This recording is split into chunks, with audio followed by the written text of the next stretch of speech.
Muitininkas Evangelijoje stovi atokiai ir nedrįsta pakelti akių į dangų. Suvokia savo nuodėmingumą, neslėpia to, nesigina, nevaidmainiauja, bet pripažįsta tiesą apie save. Jis mušasi į krūtinę, tai ženklas, kad jo širdis prisipildžiusi yra skausmo, kad jo viduje kažkas sudužo.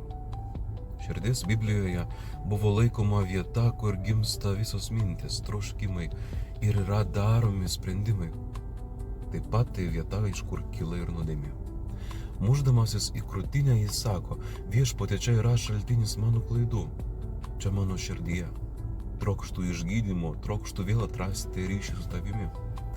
Jis neskaičiuoja savo nuodėmę, neieško pasiteisinimų, nepasiūlo Dievui jokių dovanų, tik nuolankiai maldauja: Dieve, būk gailestingas man, nusidėjėliui.